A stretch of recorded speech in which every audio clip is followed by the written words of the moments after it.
हम सबके बीच आज जो पहली बार एक महत्वपूर्ण दायित्व पर आने के पश्चात हमसे मुखातिब हो रहे हैं और एक अपॉर्चुनिटी यूनिवर्सिटी वालों ने ऐसी की कि सबसे पहले इनका महामहिम राज्यपाल महोदय जी का, जिसको सार्वजनिक कार्यक्रम हम कह सकते हैं कि कहीं हो रहा है तो विश्वविद्यालय में हो रहा है, आदरणीय राज्यपाल हिमाचल प्रदेश एवं कुलाधिपति हिमाचल प्रदेश विश्वविद्यालय श्री राजेंद्र विश्वनाथ अर्लेकर जी, हमारे बीच में शिमला के हमारे लोकप्रिय विधायक, शहरी विकास मंत्री आदरणीय श्री सुरेश भारद्वाज जी, जो इस विश्वविद्यालय के पहले ग्रेजुएट हैं, पहले लॉ ग्रेजुएट हैं, तो विश्वविद्यालय के साथ इन्होंने अपना इतिहास बहुत करीबी के साथ जोड़ के रखा है।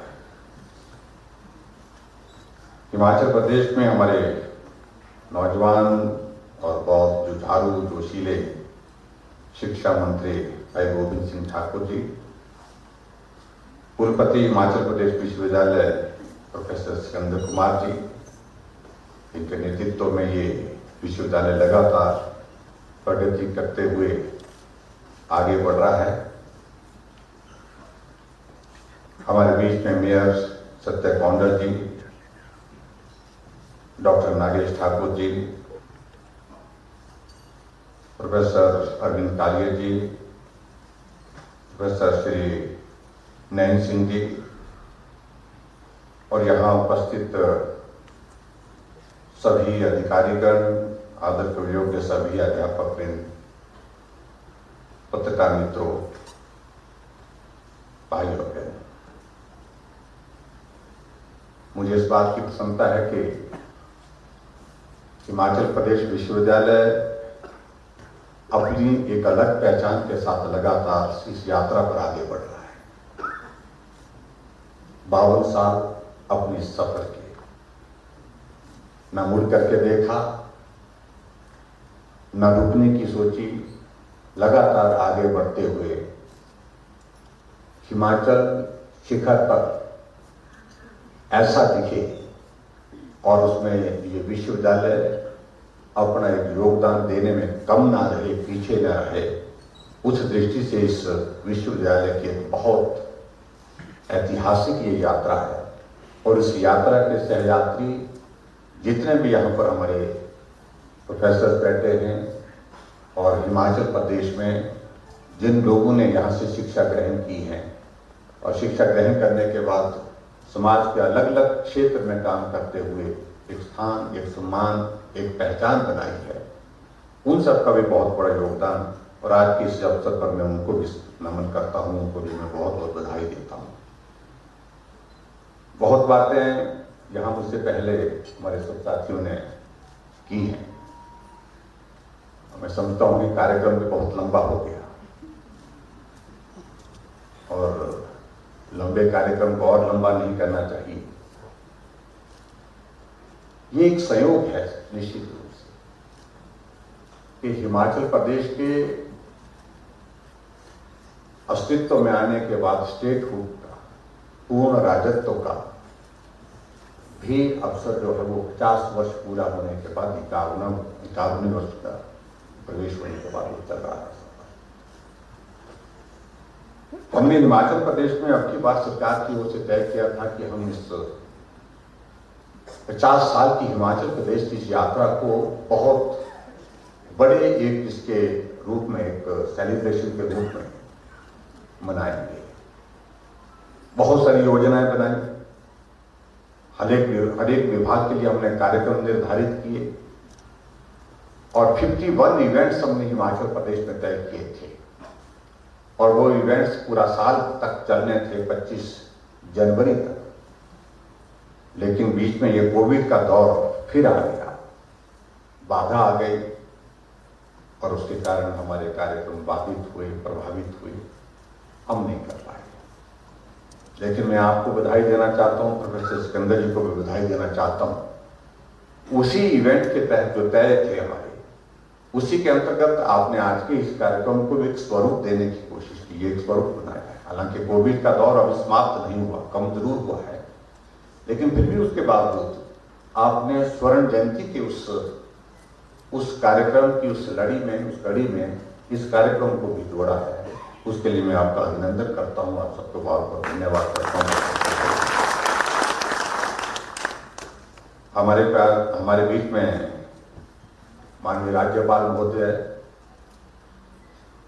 अभी शपथ ग्रहण करने के पश्चात ये पहला कार्यक्रम होता है और पहले कार्यक्रम को यूनिवर्सिटी के जहां के आप कुलाधिपति भी हैं, वहां इस कार्यक्रम करने के साथ मैं समझता हूं कि बहुत ही बेहतरीन शुरुआत हुई और मैं आपको इसके लिए बताऊं, गोवा जो समुद्र के किनारे और आज हम जहां खड़े हैं, जहां बैठे हैं, ये 7,000 फीट की है। उस लहर के साथ रहने वाले समुद्र की लहर के साथ आज पहाड़ के उस स्थान पर जहां हिमाचल प्रदेश का भी एक, जिसका जिक्र मुझसे पहले माननीय मंत्री सुरेश भारद्वाज जी ने किया, इसका भी अपना एक इतिहास है। अंग्रेजों के जमाने में ये ग्रीष्मकालीन राजधानी के रूप में शिमला जो है वो रहा है और आज भी बहुत सारी चीजें ऐसी हैं कि वो पुरानी स्मृतियों को स्मरण करवाती हैं। उस दृष्टि से हिमाचल भले ही छोटा प्रदेश है, लेकिन इतिहास हिमाचल का बहुत बड़ा है। और आज के संदर्भ में मैं इस बात को भी मैं कह सकता हूं कि हिमाचल भले ही छोटा प्रदेश, लेकिन अपना कंट्रीब्यूशन, अपना योगदान अगर पूरे देश भर में अगर हम देखें तो हम बड़े प्रदेशों से पीछे नहीं है। बहुत जगह हम बड़े प्रदेशों से बहुत आगे, और वो इस वजह से है क्योंकि हिमाचल प्रदेश में बहुत सारी चीजें बाकी जगह से हट करती हैं।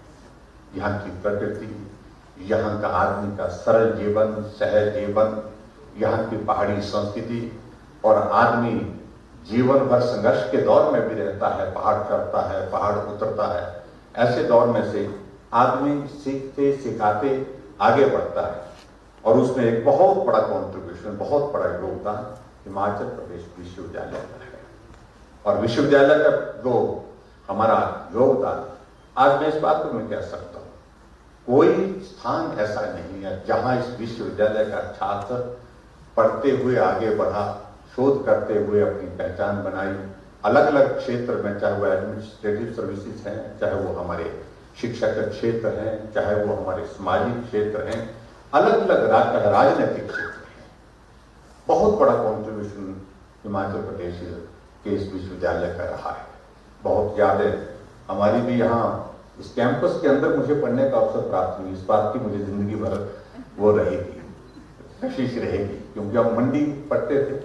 मंडी का डिग्री तो यूनिवर्सिटी की, यही किसी यूनिवर्सिटी की है हमारे पास भी, लेकिन मंडी के कैंपस में पढ़ते थे। और मंडी का कैंपस पे आपको मालूम है कि वो शिमला के विश्वविद्यालय के बाद दूसरा बड़ा कैंपस है। आज भी 5000 प्लस स्टूडेंट्स वहां पर है, जहाँ 8300 स्टूडेंट्स शायद मेरे में जहाँ इस विश्वविद्यालय में है, तो 5000 स्टूडेंट्स वहां पर। तो बहुत सारी चीजें उस वक्त की याद आती हैं छात्र जीवन की, क्योंकि छात्र जीवन हम लोग अलग तरह के दौर में से गुजरा है। और मैं कई बार इस बात यहाँ आता हूँ तो मुझे एक याद जरूर आती है जिसका मैं जिक्र करता हूँ कि मैं कॉलेज के ज़माने में एक अच्छा आर्टिस्ट था।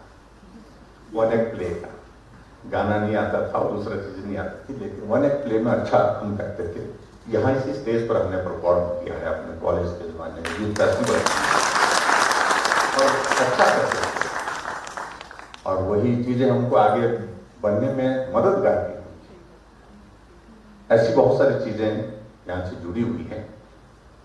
मैं आज देख रहा था जब कैंपस में आना हुआ, हमने छोटी बड़ी सारी नए कुछ चीज़ें, नए इनिशिएटिव के साथ कुछ चीज़ें यहाँ पर वाइस चांसलर महोदय जी ने यहाँ पर की और सारी आपकी टीम ने की है।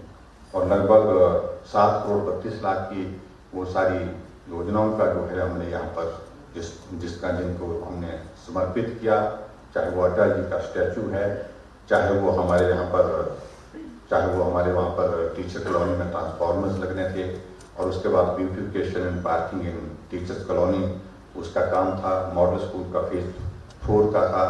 एडिशनल फ्लोर जो है वो हमारे यहाँ अकेडमिक स्टाफ कॉलेज के थे, और उसके साथ एग्जामिनेशन स्टोर एंड 3 शॉप्स वो भी यहाँ की गई, और लाइब्रेरी बिल्डिंग, और उसके साथ साथ में फैकल्टी गेस्ट हाउस और beautification and parking in front of vice chancellor office जो यहाँ सामने।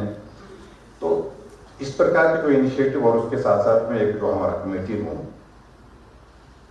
जो आज यहाँ पर बन करके तैयार किया, उसका भी इनॉग्रेशन हुआ, उन सब के लिए मैं आपको बहुत बहुत बधाई देता हूँ। मुझे इस बात की भी प्रसन्नता है कि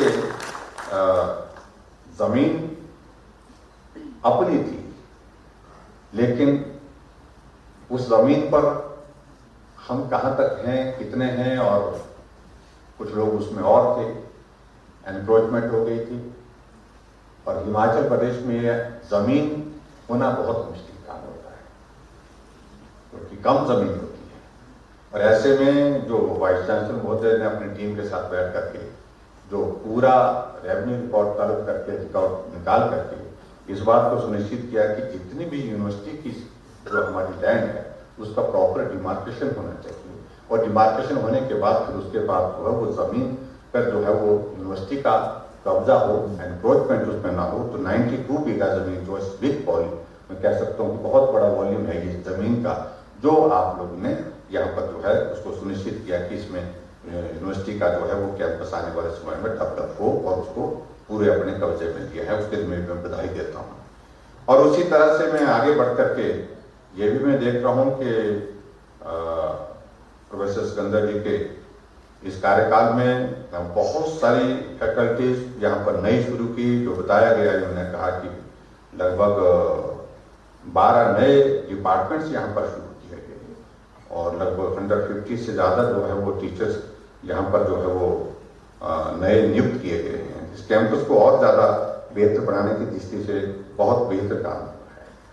हिमाचल प्रदेश सरकार की ओर से भी प्रयत्न इस दिशा में हुआ है कि हम सारे सिस्टम को, क्योंकि यूनिवर्सिटी है, ऑटोनोमस है, और यूनिवर्सिटी को हम एक डिपार्टमेंट की तरह नहीं चला सकते हैं। यहाँ की ऑटोनॉमी जो है हमारी वो कायम रहनी चाहिए, ये हम भी इस बात से सहमत हैं। और उस दृष्टि से जो रिसोर्सेज हमारे पास अवेलेबल आज की तारीख में जिस रूप में है, मैं मानता हूँ कि आप अच्छी तरह से समझ सकते हैं कि हम बहुत कठिन दौर में से गुजर रहे हैं, और शायद ही ऐसा दौर कभी हिमाचल क्या पूरे देश के दुनिया के सामने दिया है। कोविड के कारण जो इकोनॉमी में बहुत बड़ा एक उसका प्रभाव पड़ा है, उसके कारण नुकसान बहुत हुआ है, और ऐसे में रेवेन्यू के रिसोर्सेज स्टेट गवर्नमेंट के पास, सेंट्रल गवर्नमेंट के पास बहुत कम, और कम होने की वजह से उसका प्रभाव डेवलपमेंट के सारे प्रोग्राम में पड़ा है, इसमें दो राय नहीं। लेकिन फिर भी उसके बावजूद हमने यूनिवर्सिटी के उस आपका जो शेयर है उसको कम नहीं होने दिया, उसको लगातार उसको बढ़ाया हमने। उसको 125 करोड़ हमसे पहले मिलता था, 138 करोड़ हमने उसको बढ़ा करके पहुंचाया है। और उसके बाद भी आने वाले समय में और भी जहां जरूरत जिस तरह की होगी, रिसोर्सेज के मुताबिक जितना भी हमसे संभव हो पाएगा वो हम करने की कोशिश करेंगे। मैं आपके बीच में जरूर कहना चाहूँगा। बाकी सारी चीज़ें आप सब अच्छी तरह से समझते हैं कि बहुत बड़ा संकट का एक दौर है, जो आजकल भले ही वो कम हुआ है लेकिन समाप्त नहीं हुआ है। उसमें मैं समझता हूं कि इतने बड़े कठिन परिस्थितियों के दौर में से गुजरते हुए फिर संभल करके हम खड़े हुए, फिर चलना शुरू किया है, और फिर लक्ष्य निर्धारित किए। उन लक्ष्य को निर्धारित करने के बाद उनको हासिल करने के लिए कदम बढ़ाए हैं। ये मुझे लगता है कि बहुत बड़ी बात है। कोविड के कारण इस प्रकार के हालात, इस प्रकार की परिस्थितियां कल्पना नहीं कर सकता कि इस तरह की स्थिति हमारे सामने होगी, कि जीवन जीने का जो है वो हमारे जीवन जीने का तौर तरीका ही बदल गया। घर से बाहर निकलना मनाही ऐसी भी रही, घर से बाहर निकलना है तो सावधानियों का दौर, मास्क पहनकर चलो, सोशल डिस्टेंसिंग के साथ चलो।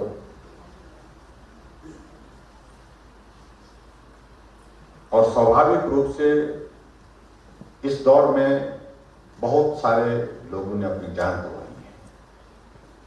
लगभग हिमाचल प्रदेश में यह आंकड़ा लगभग 3,500 के करीब पहुंचा जिनकी दुखद मृत्यु हुई।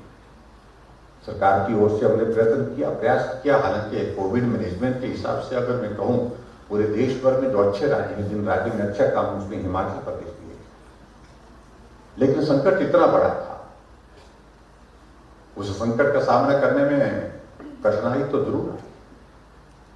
और इस बात को आप लोगों ने इस बात को देखा है। सेकंड फेज की जो लहर थी उस फेज में बहुत परेशानी है, लेकिन फिर भी इस बात को हम कह सकते हैं कि हिमाचल प्रदेश पूरे देश भर में एक ऐसा राज्य है कि जिस राज्य में अगर किसी कोविड के पेशेंट को अगर जरूरत बेड की पड़ी तो उसको बेड उपलब्ध हुआ है, किसी पेशेंट को ऑक्सीजन की जरूरत पड़ी तो उसको ऑक्सीजन उपलब्ध हुई है, किसी पेशेंट को अगर वेंटिलेटर की जरूरत पड़ी तो उसको वेंटिलेटर उपलब्ध हुआ है। कठिनाई जरूर आई, पर व्यवस्थाओं में सारी चीजों को लेकर के कठिनाई जरूर रही, लेकिन फिर भी उसके बावजूद फिर भी करने की कोशिश की। आज वैक्सीन का ये दौर चल रहा है पूरे देश भर में। हिमाचल वैक्सीन के इसमें जो है हम पहले नंबर पर हैं और जीरो वेस्टेज के हिसाब से अगर जहां वेस्टेज बिल्कुल नहीं उसमें हिमाचल प्रदेश पहले स्थान पर है।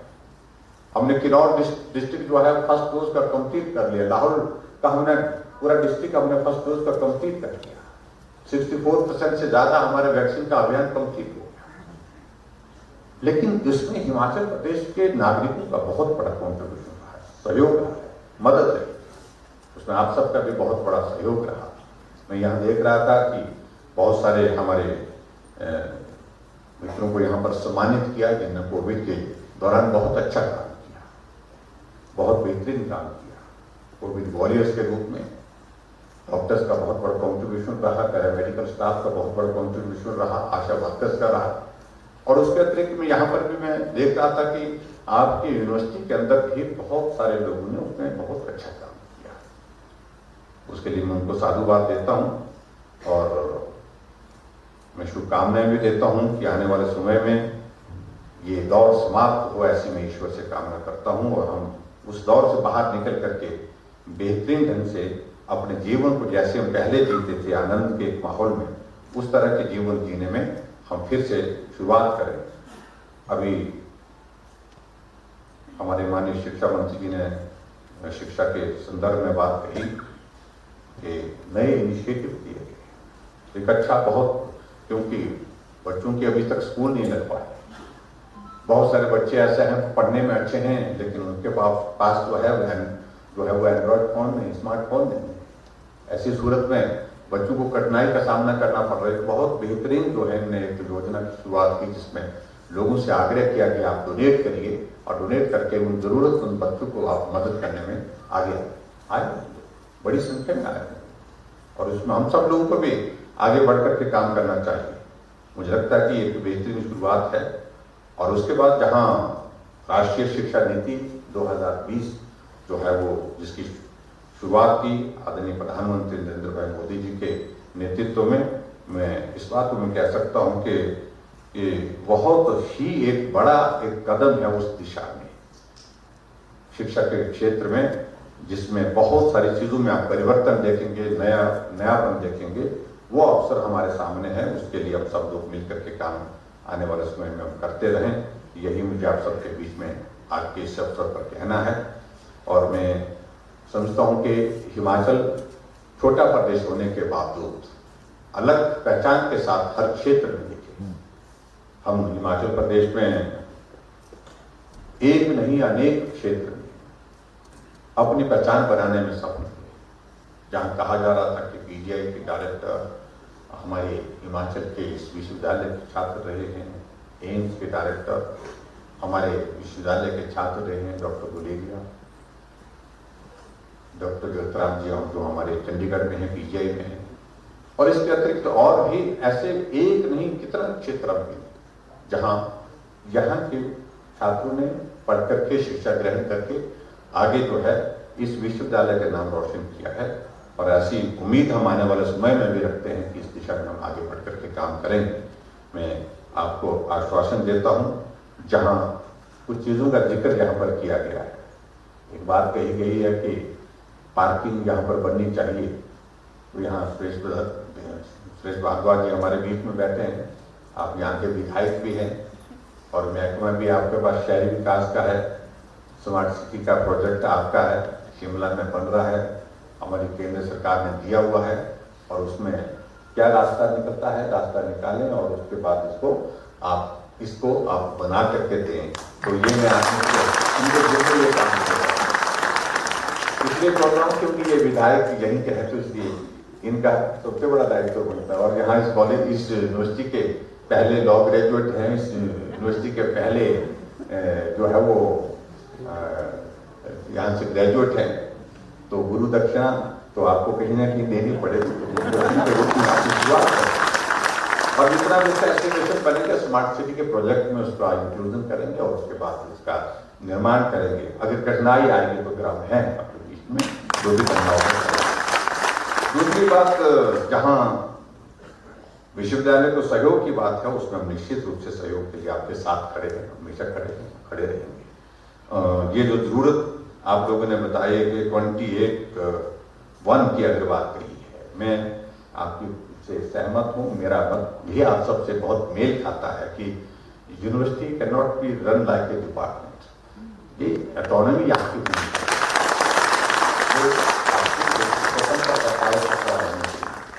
और ये पता नहीं किस सोच के साथ ही सारी बात आई है। हम इस पे, मैंने इनको सुरेश भारद्वाज जी को कहा कि आप इसको, क्योंकि ये हमारे लॉ मिनिस्टर भी यही है, तो इनको कानूनी मंत्री भी है, हमने कहा कानून में भी इसका प्रावधान, इसके इम्पैक्ट्स क्या है, उन सारी चीजों को आप एग्जामिन करें और इसको कैसे हम आगे इस बाधा, जिसको बाधा बोल रही है हमारे प्रोफेसर सिकंदर जी बोल रहे हैं कि तो बहुत बड़ी बाधा है हमारे काम में दखल, तो मैं इस तरह से समझूंगा कि भी इसको कैसे हम पार कर सकते हैं, इसको कैसे कर सकते हैं, हम इसका रास्ता ढूंढने की कोशिश करेंगे और निश्चित रूप से रास्ता ढूंढेंगे, ये मैं आपके बीच में कहना चाहता हूं। और आज के इस कार्यक्रम में आप सबको बहुत बहुत बधाई और 52वें स्थापना दिवस के अवसर पर।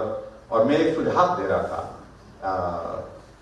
प्रोफेसर सिकंदर जी को बैठे बैठे, ये तो आज का कार्यक्रम आपने किया ही, लेकिन एक कार्यक्रम और करें जो डेडिकेट करे 50 इयर्स ऑफ स्टेटहुड, हमारी 50 साल की यात्रा, और 50 साल की यात्रा के साथ इस विश्वविद्यालय की 50 साल की यात्रा, और उस विश्वविद्यालय के 50 साल की यात्रा में हम कहां से शुरू करें, पूरा उसको एक डॉक्यूमेंटेशन आपके पास मुझे लगता है कि होगा ही होगा कि यूनिवर्सिटी का कैंपस उस वक्त का कैसा था, सड़कें यहाँ पर कैसे कितनी तक थी, यहाँ पर लाइब्रेरी थी कि नहीं थी, यहाँ पर डिपार्ट, मतलब उस वक्त के सारे सफर में, 50 साल के सफर में बहुत सारी चीजें।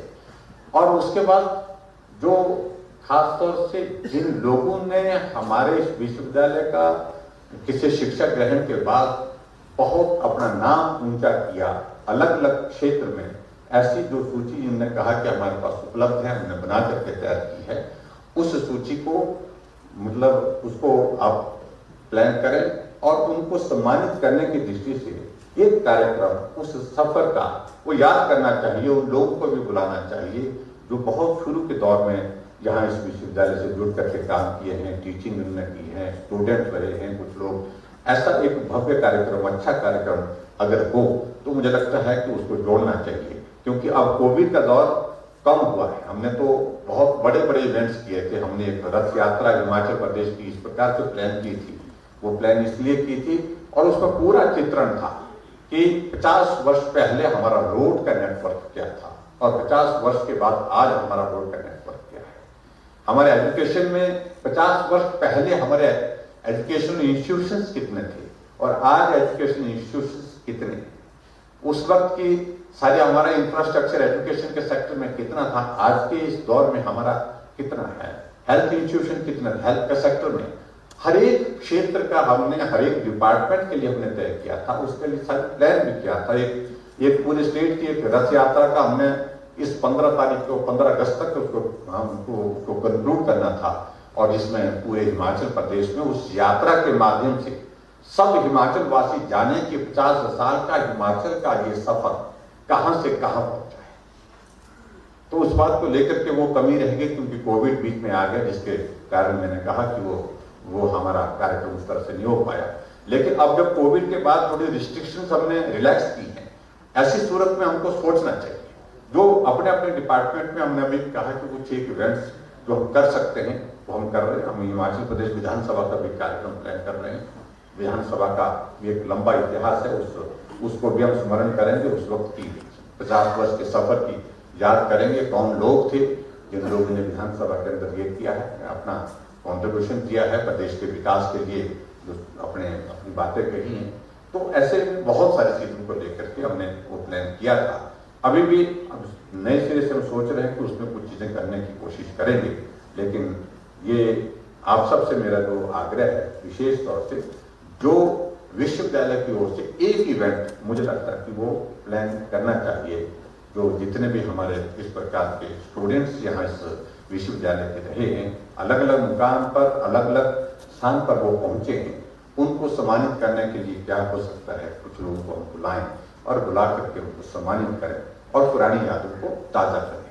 तो ये मुझे लगता है कि इस बात को सोचना चाहिए। इतनी ही बात कहना चाहता हूँ। एक बार फिर से माननीय राज्यपाल महोदय जी का हिमाचल आने पर मैं आप सबकी ओर से अभिनंदन करता हूँ, स्वागत करता हूँ।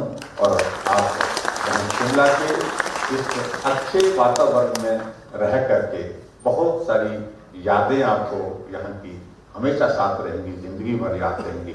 और यहाँ का जलवायु तो ऐसा है, ये तो आदमी को बहुत अच्छा जो है वो स्वस्थ करता है। पर्यावरण नहीं है और स्वच्छता हिमाचल प्रदेश में मैं इस बात को कह सकता हूँ कि बाकी राज्यों की तुलना में गोवा भी अच्छा प्रदेश है। गोवा बहुत हमसे बहुत एडवांस है, उस तरह से तो नहीं हम, लेकिन उसके बावजूद हिमाचल की एक अलग तरह की एक पहचान है। उस दृष्टि से उन सारी बातों के कारण जो है आपके साथ हमको कई अवसर मिलेंगे आने वाले समय में, कार्यक्रमों में, कई स्थानों में जाने के, जब उन सारी चीजों का जिक्र होता रहेगा, हम बात करते रहेंगे। लेकिन आप हिमाचल प्रदेश यहाँ आए हैं, आपका अभिनंदन के साथ मैं आपके सफल कार्यकाल के लिए शुभकामनाएं देता हूं। और आज के इस कार्यक्रम में आप सबके बीच में आकर के 52वें स्थापना दिवस पर आप सबको बहुत बहुत बधाई।